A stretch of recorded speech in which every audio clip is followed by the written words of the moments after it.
سرودي مزدور تقسیمول غواړي د مزدور زور کمول غواړي د مزدور اوصلې پس بکول غواړي او ان شاء الله تعالی چې موږ په خپل وینو موږ په خپل خلو باندې خپل بچي ساتو خپل کړي ساتو او ټول نه بڑکر موږ پاکستان ساتو او په هر لیاس کا په زخمي حالات کې هو کله مشکلاتو په حالات کې هو کله خلو په حالات کې هو کله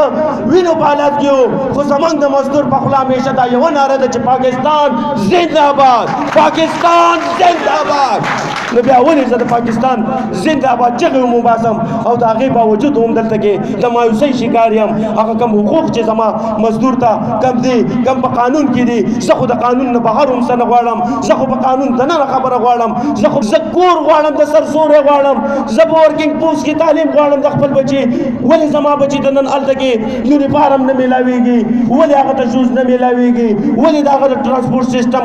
ترم برم دی دا خو تر اوسه پورې نه و اوس ولې کېږي صرف په یو وجه باندې کېږي او هغه وجه دا ده چې څه خلک داسې دی چې هغه د مزدور طاقت کمول غواړي و انشاءالله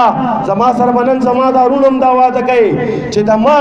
د مرګه پورې چې د وینې یوه خطره هم زموږ په رګ کې نو انشاءالله تعالی چې موږ به مزدور تقسیمېدو ته پرېنږدو موږ ډبره بلندۍ ته ختلې درې اندرپیانې دې موږ تړلې په هغې باندې دې موږ په خپلو خولو کې لامبو په هغې باندې دې موږ د جمعې سلې وړي راوړي په یو کمیس کې دې موږ ولاړ یو دا ضروري نه ده چې زما بچی به همدغه ځای ته خېږي دا ضروري نه ده چې د مزدور بچی به مشین ته ودرېږي او یا به د کاسمیټکس کار کوي زموږ حق دی په دې ملک باندې زموږ حق دی چې زما بچی او د دې مزدور بچی به سبق وایي به د دې ملک د بهترین مستقبل دپاره به هغه مستقبل جوړی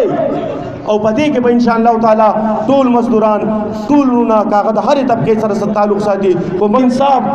انصاف د نمایندګانو نه د انصاف دا توقع لرو چې ان شاء الله تعالی دوی به مزدور ته ځان رسوي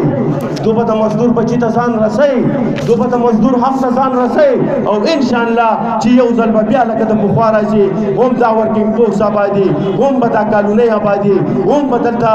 کارخانې نور هم جوړېږي شته به رانه نه بدلېږي نور به هم جوړېږي او دا مزدور په پکاري زما مزدور په لاهور کې زما مزدور په کوټه کې زما مزدور په حیدرآباد کې د مختلفو مزدورو او یا د کولو شکار کېږي نه چې په کال کې کم از کم په سوونو موږ د هغې نه مړي راوړو ډېره مننه ډېره مهرباني